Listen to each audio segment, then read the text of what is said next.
Hello, welcome to my YouTube channel. ഇന്ന് ഞാനൊരു യാത്ര പോകുന്ന വീഡിയോ ആണ് കാണിച്ചു തരുന്നത്. കാണുമ്പോൾ എല്ലാവർക്കും മനസ്സിലാകുന്നുണ്ടാവും എങ്ങോട്ടാണെന്ന്. അത് നമ്മൾ കൊല്ലൂർ ശ്രീ മൂകാംബിക ക്ഷേത്രത്തിലേക്ക് പോവാണ് എൻ്റെ മോൻ്റെ വിദ്യാരംഭത്തിന് വേണ്ടി. നമ്മൾ തലേന്ന് തന്നെ ഹോട്ടൽ ബുക്ക് ചെയ്തിട്ടുണ്ടായിരുന്നു. ജ്യോതിസ് എന്ന് പറഞ്ഞിട്ടുള്ളൊരു ഹോട്ടലിലാണ് സ്റ്റേ ചെയ്തത്. നമ്മളൊരു ഉച്ചയൊക്കെ ആയപ്പോഴത്തേക്കും അവിടെ എത്തി. പിന്നെ നല്ല ഹോട്ടലായിരുന്നു കേട്ടോ. മൊത്തത്തിൽ നല്ലൊരു നീറ്റ് ആൻഡ് ക്ലീൻ ആയിട്ടുള്ളൊരു ഹോട്ടലായിരുന്നു. നല്ല സർവീസ് ആയിരുന്നു അവരുടെ. പിന്നെ റൂമിലെത്തി. പിന്നെ ഒന്ന് റൂമൊക്കെ ഒന്ന് നോക്കി, ബാത്റൂമൊക്കെ ഒന്ന് നോക്കി. എല്ലാം നല്ല ക്ലീൻ ആൻഡ് നീറ്റായിരുന്നു. ഞാൻ റൂമിൻ്റെ ഒരു വീഡിയോ കാണിച്ചു തരാം. കാണുമ്പോൾ തന്നെ നിങ്ങൾക്ക് മനസ്സിലാവും എത്രത്തോളം നീറ്റാണെന്നുള്ളത്. പിന്നെ നല്ല സ്പേഷ്യസ് ആയിരുന്നു കേട്ടോ. അപ്പോൾ നമുക്ക് മിററിന് മുന്നിൽ നിന്ന് ഒരുങ്ങാനാണെങ്കിലും വീഡിയോസ് എടുക്കാനൊക്കെ ആണെങ്കിലും അത്യാവശ്യം നല്ല സ്പേസ് ഉണ്ടായിരുന്നു. പിന്നെ ടി വി ഉണ്ടായിരുന്നു കേട്ടോ. ടി വി ഉണ്ടായിരുന്നു, ഇരിക്കാൻ രണ്ട് ചെയറൊക്കെ ഉണ്ട്. പിന്നെ ബാൽക്കണിയിൽ നിന്നാണെങ്കിൽ നല്ലൊരു വ്യൂ ഉണ്ട്. ബാൽക്കണി വ്യൂ എന്ന് വെച്ചാൽ നമുക്ക് അമ്പലം കാണാം. നമുക്ക് അവിടെ നിന്ന് നോക്കിയാൽ ഇതാ ഇങ്ങോട്ട് നോക്കി അമ്പലം കാണാൻ പറ്റും. പിന്നെ ഉച്ചയാകുമ്പോൾ തന്നെ നല്ല വിശപ്പുണ്ടായിരുന്നു. അങ്ങനെ നമ്മൾ നേരെ ഫുഡ് കഴിക്കാൻ പോയി. ഹോട്ടലിൻ്റെ തന്നെ ഒരു റെസ്റ്റോറൻറ്റ് താഴെയുണ്ട്. അപ്പം അവിടെയാണ് നമ്മൾ ഫുഡ് കഴിക്കാൻ പോയത്. ശരിക്കും ആ ഏരിയയിലൊക്കെ അങ്ങനെ ഇപ്പോൾ നോൺ വെജ് ഒന്നും കിട്ടില്ല, ആ ഏരിയ അമ്പലം സൈഡ് ആയതുകൊണ്ട്. അപ്പോൾ നമ്മൾ സദ്യയാണ് കഴിച്ചത്. ഉച്ചയ്ക്ക് അവിടെ വേറെ കിട്ടുമെന്ന് എനിക്കറിയില്ല. നമ്മൾ സദ്യയാണ്, എല്ലാവരും സദ്യയാണ് കഴിക്കുന്നത് കണ്ടിട്ടുള്ളത്. പക്ഷേ മോർണിംഗും നൈറ്റും പല വെറൈറ്റീസ് ഓഫ് ഫുഡ് കിട്ടും കേട്ടോ. വെജിൻ്റെ തന്നെ കുറേ വെറൈറ്റീസ് ഉണ്ട്. പിന്നെ ഫുഡിൻ്റെ കാര്യത്തിൽ ഒരു കോംപ്രമൈസും ഇല്ല. നല്ല ടേസ്റ്റി ഫുഡായിരുന്നു. നല്ല നമ്മുടെ നാട്ടിലത്തെ ഒരു ടേസ്റ്റൊക്കെ എനിക്ക് ഫീൽ ചെയ്തു കേട്ടോ. സത്യം പറഞ്ഞാൽ ശരിക്കും കർണാടക സൈഡ് ഫുഡ് എന്ന് പറയുമ്പം നമ്മുടെ നാട്ടിലെ സാമ്പാർ പോലെ നല്ല, പക്ഷെ ഇത് നല്ല സാമ്പാറും റൈസാണെങ്കിലും ബാക്കി കറികളൊക്കെ ആയിരുന്നു. നല്ല ടേസ്റ്റ് ഉണ്ടായിരുന്നു. കുടുവിന് നന്നായിട്ട് ഇഷ്ടപ്പെട്ടു. അവൻ പിന്നെ എല്ലാ ഫുഡും കഴിച്ചോളും. അവനങ്ങനെ ഫുഡിൻ്റെ കാര്യത്തിലൊരു മടിയൊന്നുമില്ല. എല്ലാം തന്നെ ഒറ്റയ്ക്ക് കഴിക്കുകയും ചെയ്യും, നല്ല എൻജോയ് ചെയ്ത് കഴിക്കുകയും ചെയ്യും. പായസം നന്നായിട്ട് ഇഷ്ടപ്പെട്ടു. പിന്നെ ശരിക്കും രസവും മോരും തൈരും ഒക്കെ ഉണ്ടായിരുന്നു. രസവും എനിക്ക് വലിയ ഇഷ്ടപ്പെട്ടില്ല, പക്ഷെ ബാക്കിയെല്ലാം അടിപൊളിയായിരുന്നു. കുടു ഇലയിൽ കഴിക്കുന്നുണ്ടപ്പോൾ എനിക്കൊരാഗ്രഹം, അങ്ങനെ ഞാനും ഇലയിൽ കഴിച്ചു. പിന്നെ ഫുഡ് കഴിച്ച് വന്നപ്പോൾ അവർ നമ്മുടെ കാറ് മുന്നിൽ തന്നെ പാർക്ക് ചെയ്ത് വെച്ച് തന്നിട്ടുണ്ട്. അത് കഴിഞ്ഞ് നമ്മൾ റൂമിൽ പോയില്ല. നമ്മൾ വിചാരിച്ചെങ്കിൽ പിന്നെ ഒന്ന് ചുറ്റും ഒന്ന് കറങ്ങി നടന്നിട്ട് വരാം, എല്ലാം ഒന്ന് കണ്ടിട്ട് വരാം. ശരിക്കും പറഞ്ഞാൽ ഞാൻ ഫസ്റ്റ് ടൈമാണ് കേട്ടോ ഈ അമ്പലത്തിൽ പോകുന്നത്. ഞാൻ ഇതുവരെ പോയിട്ടില്ല, എൻ്റെ ആദ്യത്തെ എക്സ്പീരിയൻസ് ആണ്. അതുകൊണ്ട് ശരിക്കും എക്സൈറ്റ്മെൻറ്റ് എനിക്ക് നന്നായിട്ടുണ്ട്. കാരണം ആദ്യമായിട്ട് നമ്മൾ ഫിലിമിലൊക്കെ കണ്ട് ആ ഒരു ഇതാണ് മൈൻഡിലുള്ളത്, മൂകാംബിക അമ്പലം എന്ന് പറയുമ്പോൾ. അപ്പം എനിക്ക് നല്ല എക്സൈറ്റ്മെൻ്റ് ഉണ്ട്. അപ്പം നമ്മൾ അവിടെ ഇല്ല കാണുന്ന കേട്ടോ അമ്പലത്തിലേക്ക് പോകുന്ന വഴി കുറച്ച് നടന്നാൽ മതി. ഇത് കാണുന്നതാണ് നമ്മുടെ ഹോട്ടൽ. നമ്മുടെ അവിടെ 4ാമത്തെ ഫ്ലോറിലാണ് നമ്മൾ താമസിക്കുന്നത് ആ ഹോട്ടലിൻ്റെ. അതിൻ്റെ താഴെ കാണുന്ന തന്നെയാണ് റെസ്റ്റോറൻറ്റ്. അപ്പം ഈ നടന്നു പോകേണ്ട ദൂരം മാത്രമേ ഉള്ളൂ. അപ്പോൾ നമ്മൾ അവിടെ നിന്ന് കുറച്ച് സാധനങ്ങളൊക്കെ നോക്കി. കുടുവിന് ശരിക്കും പറഞ്ഞാൽ ടോയ്സ് ഒന്നും എല്ലാം ഒന്നും ഇഷ്ടപ്പെട്ടിട്ടൊന്നുമില്ല, എന്നാലും എന്തെങ്കിലും വാങ്ങണം അച്ഛാന്നും പറഞ്ഞ് അവൻ ഒരു ടോയും വാങ്ങിച്ച് ആ സന്തോഷത്തിലേക്ക് റൂമിലേക്ക് ഓടിപ്പോകുന്ന കേട്ടോ. പിന്നെ നമ്മൾ റൂമിൽ പോയി ഒന്ന് കുറച്ച് നേരം കിടന്നുറങ്ങി. പിന്നെ ഞാൻ കുറച്ച് സമയം ബാൽക്കണിയിൽ പോയി നിന്ന് കേട്ടോ. ശരിക്കും നല്ല മഴയുള്ളതുകൊണ്ട് നല്ല തണുത്ത കാറ്റും നല്ല വ്യൂ ഒക്കെ ഉണ്ടായിരുന്നു. നമുക്ക് താഴോട്ട് നോക്കി കുറേ ആൾക്കാരൊക്കെ കാണാം. അപ്പം ഞാൻ വിചാരിച്ചെങ്കിൽ പിന്നെ ഞാനൊന്ന് പുറത്തേക്കൊക്കെ പോയിട്ട് വരാം. ഞാനും ഫസ്റ്റ് ടൈം ആണല്ലോ ഇങ്ങോട്ടൊക്കെ വരുന്നത്. അപ്പോൾ എല്ലാം ഒന്ന് കണ്ട്, കുറച്ച് നേരത്തെ പോയപ്പോൾ കുറച്ച് ഫാൻസി ഐറ്റംസൊക്കെ കണ്ടു വെച്ചിട്ടുണ്ടായിരുന്നു. അപ്പോൾ അതൊക്കെ ഇഷ്ടപ്പെട്ടാൽ വാങ്ങിക്കാം എന്നൊക്കെ വിചാരിച്ച് എനിക്ക് ഇഷ്ടപ്പെട്ട അച്ഛനെയും മോനെയും ഒന്നും കൂട്ടാതെ ഞാൻ ഒറ്റയ്ക്ക് പോയി. എനിക്കിഷ്ടപ്പെട്ട കുറച്ച് സാധനങ്ങളൊക്കെ മേടിച്ച് റൂമിലേക്ക് പോയി ഉടനെ പിന്നെ നമ്മളെല്ലാവരും കുളിച്ച് റെഡിയായി അമ്പലത്തിലേക്ക് പോകാൻ വേണ്ടി ഒരുങ്ങി കേട്ടോ. ഞാനൊരു ബ്ലാക്ക് സെറ്റ് മുണ്ട കൊടുത്തത്. എനിക്ക് കുറേ നാളത്തെ ഒരു ആഗ്രഹമായിരുന്നു ഒരു ബ്ലാക്ക് സെറ്റ് മുണ്ട് വാങ്ങിക്കണമെന്ന്. അപ്പോൾ ഏട്ടൻ അതിന് മാച്ച് ചെയ്തൊരു ഷർട്ടും ഉണ്ടായിരുന്നു. കുടുവിനൊരു പുതിയ ഡ്രസ്സ് ഉണ്ടായിരുന്നു. അപ്പോൾ അതൊക്കെ ഇട്ട് നമ്മൾ നേരെ അമ്പലത്തിലേക്ക് പോയി. ശരിക്കും അമ്പലത്തിൽ നല്ല തിരക്കുണ്ടായിരുന്നു. ഇതായി കാണുന്നതാണ് കേട്ടോ, വലിയ ക്യൂ ആണ് ദർശനത്തിന് വേണ്ടി. പക്ഷെ നമ്മൾ ക്യൂ നിന്നില്ല. നമ്മൾ ചുറ്റും ഒന്ന് കറങ്ങി പ്രദക്ഷിണമൊക്കെ വെച്ചത്. ഈ സാരി കൗണ്ടർ കണ്ടു, അവിടെ നമുക്ക് ദേവിക്ക് സാരിയൊക്കെ സമർപ്പിക്കാൻ വാങ്ങിക്കാം കേട്ടോ.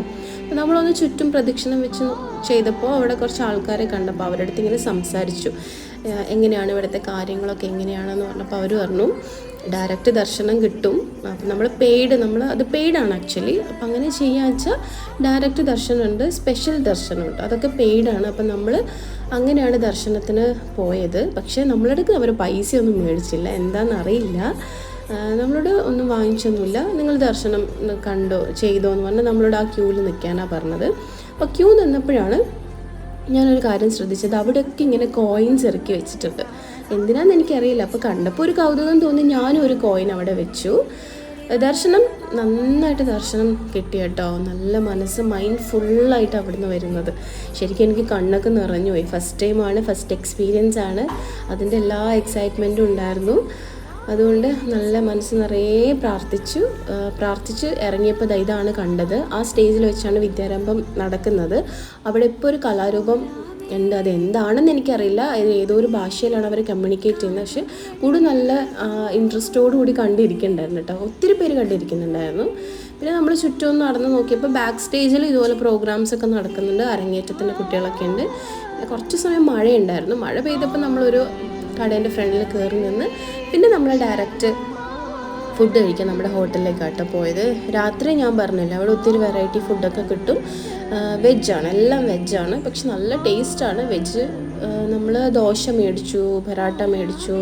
കുടുവിന് നല്ല ഇഷ്ടപ്പെട്ടു. കുടു അവൻ ഒറ്റയ്ക്ക് തന്നെ എല്ലാം കഴിക്കും കേട്ടോ.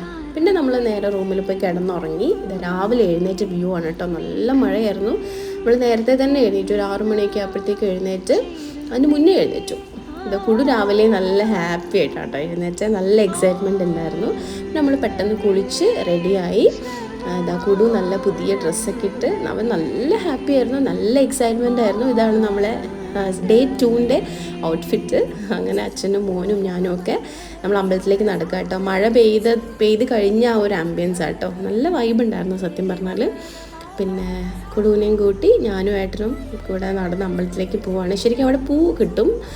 നമ്മൾ താഴെ അവിടെ പൂവുണ്ടായിരുന്നു. ഞാൻ പറഞ്ഞു വേണ്ട, നമുക്ക് അമ്പലത്തിൻ്റെ മുറ്റത്ത് തന്നെ വാങ്ങിക്കാമെന്ന് വിചാരിച്ച് നമ്മൾ അവിടുന്ന് പൂവൊക്കെ മേടിച്ച് ഞാൻ തലയിൽ പൂവൊക്കെ ചൂടിയായിട്ടോ അമ്പലത്തിൽ പോയത്. തിങ്കളാഴ്ച രാവിലെ ആയതുകൊണ്ട് ഒരു ക്യൂ ഉണ്ടായിരുന്നു ദർശനത്തിന്. പക്ഷെ അപ്പുറത്ത് പെയ്ഡ് ദർശനത്തിൻ്റെ അവിടെ വലിയ തിരക്കൊന്നും ഉണ്ടായിരുന്നില്ല. പിന്നെ അമ്പലം നമ്മളവിടെ എത്തിയപ്പോഴത്തേക്കും പിന്നെയും കുറച്ചൊരു മഴ ഉണ്ടായിരുന്നു. ഒരു 2-3 മിനിറ്റ് അത്രേ ഉണ്ടായിരുന്നുള്ളൂ. അപ്പോൾ നമ്മളൊന്ന് അവിടെ സൈഡിൽ കയറി നിന്നു. നോക്കിയപ്പോൾ അവിടെ തിരക്കൊന്നും ഇല്ലായിരുന്നു. എഴുത്തിനിരിക്കേണ്ട അവിടെ തിരക്കൊന്നും ഉണ്ടായിരുന്നില്ല. അപ്പോൾ നമ്മൾ മഴ ആയതുകൊണ്ട് കുറച്ച് നേരം അവിടെ ഇരുന്ന് കുറച്ച് ഫോട്ടോസും വീഡിയോസൊക്കെ എടുത്തതിന് ശേഷം റെസിപ്റ്റ് 200 രൂപ കേട്ടോ വിദ്യാരംഭത്തിൻ്റെ റെസിപ്റ്റ് പറയുന്നത്. അങ്ങനെ ഈ മണ്ഡപത്തിൽ നിന്നാണ് എഴുത്തിനിരുത്തുന്നത്. വലിയ തിരക്കൊന്നും ഉണ്ടായിരുന്നില്ല. കുടുവിനെയും എല്ലാവരെയും കൂട്ടി ഒരു 4-5 പേര് അത്രേ ഉണ്ടായിരുന്നുള്ളൂ. അപ്പം ഈ പൂജാരിയാണ് എല്ലാം പറഞ്ഞു തരുന്നത്. ആദ്യം കുറച്ച് പ്രാർത്ഥനയൊക്കെ ചൊല്ലിച്ചു. അങ്ങനെ തളികയും മരിയൊക്കെ കൊടുത്തു എല്ലാവർക്കും. പിന്നെ അതൊക്കെ കാണുമ്പോഴേ കൂടി ഭയങ്കര എക്സൈറ്റ്മെൻ്റ് ആട്ടോ. അവനിങ്ങനെ എല്ലാം അതിശയത്തോടു കൂടി എല്ലാം നോക്കുന്നത്. ഇടയ്ക്ക് എന്നെ നോക്കുന്നുണ്ട്. പിന്നെ ഏട്ടനാണെങ്കിൽ റിപ്പീറ്റ് ചെയ്യാൻ പറയുന്നുണ്ട്. അച്ഛൻ പറയുന്ന പോലെ പറയാൻ പറയുന്നുണ്ട്. അപ്പോൾ അതുപോലെ ഏറ്റു പറയുന്നുണ്ട് കേട്ടോ. ഞാനും പറയുന്നുണ്ട്. ഞാൻ അതിൻ്റെ അടുത്ത് തന്നെ ഇരിക്കുന്നുണ്ട്. അപ്പോൾ ഞാനും പറയുന്നുണ്ട്, അച്ഛൻ പറയുന്ന പോലെ ഏറ്റു പറയാമെന്ന് പറയുന്നുണ്ട്. ഇതിന് മുന്നേ നമ്മൾ പറഞ്ഞു കൊടുത്തിട്ടുണ്ട് എന്തൊക്കെയാണ് കാര്യങ്ങളിലൊക്കെ. അതുകൊണ്ട് അവനറിയാം. അതിനെക്കുറിച്ച് നല്ല അവെയർ ആയിരുന്നു ആശാൻ. അപ്പോൾ എൻ്റെ ശരിക്കും കുറേ ഒരു ആഗ്രഹമായിരുന്നു കേട്ടോ. മോനായതിനു ശേഷം എനിക്ക് അങ്ങനെ പ്രത്യേകിച്ച് ഞാനങ്ങനെ നേർച്ചകളോ ആഗ്രഹങ്ങളോ ഒന്നും ഉണ്ടായിരുന്നില്ല. പക്ഷേ ഈ ഒരൊറ്റ കാര്യം മാത്രമേ എനിക്കുണ്ടായിരുന്നു. പിന്നെ കുടുവിൻ്റെ വിദ്യാരംഭം അത് മൂകാംബികയിൽ വരണം, ഏട്ടൻ്റെ മടിയിൽ നിന്ന് തന്നെ ചെയ്യണം എന്ന് എനിക്ക് ഭയങ്കരമായ ആഗ്രഹം ഉണ്ടായിരുന്നു. കാരണം അവനതിലും ബെസ്റ്റായിട്ടുള്ള ഒരാൾ വേറെ ഇല്ല. അതുകൊണ്ട് എനിക്ക് ആ ഒരു ആഗ്രഹം ഉണ്ടായിരുന്നു. അപ്പം അതാണ് ഇവിടെ സാധിച്ചത്. അതിന് ഞാൻ ഭയങ്കര ഗ്രേറ്റ്ഫുള്ളാണ്. പിന്നെ നല്ല എല്ലാം പീസ്ഫുള്ളായിട്ട് എല്ലാ ചടങ്ങും കഴിഞ്ഞിട്ടോ. പിന്നെ അവിടെ ഹരിശ്രീ മാത്രമല്ല 1, 2, 3 എഴുതിപ്പിക്കുന്നുണ്ട്, ABCD എഴുതിപ്പിക്കുന്നുണ്ട്, AIE എഴുതിപ്പിക്കുന്നുണ്ട്. അവരൊക്കെ ആ പൂജാരി എല്ലാം പറയും കേട്ടോ. ഓരോന്ന് കഴിയുമ്പോൾ അതിന് 1, 2, 3 എഴുതാം, പിന്നെ ABCD എഴുതാം എന്നൊക്കെ പറയുന്നുണ്ട്. പിന്നെ ശരിക്കും പൂജാരി കുറേ ഭാഷയിൽ കമ്മ്യൂണിക്കേറ്റ് ചെയ്യുന്നുണ്ട് കേട്ടോ. നമ്മൾ മാത്രമേ മലയാളി അവിടെയുള്ളൂ, ബാക്കി ഒക്കെ വേറെ ഭാഷക്കാരാണ്. അപ്പോൾ ആ ഭാഷയിലൊക്കെ അദ്ദേഹം കമ്മ്യൂണിക്കേറ്റ് ചെയ്യുന്നുണ്ട്. ഹരിശ്രീക്ക് എഴുതിയതിന് ശേഷം കുറിയൊക്കെ തൊട്ട് ദക്ഷിണയൊക്കെ വെച്ച് അനുഗ്രഹമൊക്കെ വാങ്ങിച്ച് നമ്മൾ അവിടെ നിന്ന് ഇറങ്ങി. അപ്പം പൂജാരി പറഞ്ഞിരുന്നു, പിന്നെ മോനോട് പറഞ്ഞിരുന്നു കൊടിമരം തൊട്ട് പ്രാർത്ഥിക്കണേ എന്നൊക്കെ പറഞ്ഞിരുന്നു. അപ്പോൾ ഞാൻ കൊണ്ടുപോയി കൊടിമരമൊക്കെ തൊട്ട് പ്രാർത്ഥിപ്പിച്ചു. അങ്ങനെ ചെറിയൊരു മഴ ഉണ്ടായിരുന്നു. പക്ഷേ നമ്മൾ മഴ നനഞ്ഞിട്ടാട്ടോ പിന്നെ എല്ലാം ചെയ്ത്. പിന്നെ എല്ലാം പെട്ടെന്നായിരുന്നു. നമ്മൾ ബ്രേക്ക്ഫാസ്റ്റ് കഴിക്കാൻ വേണ്ടി നമ്മളൊന്നും വെള്ളം പോലും കുടിക്കാതെയാണ് കുടു അമ്പലത്തിലേക്ക് പോയത്. അപ്പോഴത്തേക്കും നല്ല വിശന്നിരുന്നു. അപ്പോൾ ബേബി ചെയർ കണ്ടപ്പോൾ കൂടുതൽ ഭയങ്കര വാശിയാണ്, അതിൽ തന്നെ ഇരിക്കണം, ഞാൻ ബേബിയാണ്, എനിക്ക് ബേബി ചെയർ വേണം എന്ന് പറഞ്ഞു. പിന്നെ നമ്മൾ വെച്ചെങ്കിൽ ഇരുന്നോട്ടെ. അങ്ങനെ നമ്മൾ പൂരി ബാജിയൊക്കെ മേടിച്ചു. കൂടുതൽ മസാല ദോശ മതി എന്ന് പറഞ്ഞു മസാല ദോശയും വാങ്ങിച്ചു. ശരിക്കും പറഞ്ഞാൽ നല്ല ടേസ്റ്റ് മാത്രമല്ല നല്ല ക്വാണ്ടിറ്റി ഉണ്ടായിരുന്നു. അതുകൊണ്ട് നമുക്ക് ഫുൾ കഴിക്കാൻ പറ്റിയില്ല. അപ്പം നമ്മൾ ബാക്കി പാഴ്സൽ ചെയ്ത് എടുക്കുക ചെയ്തത്.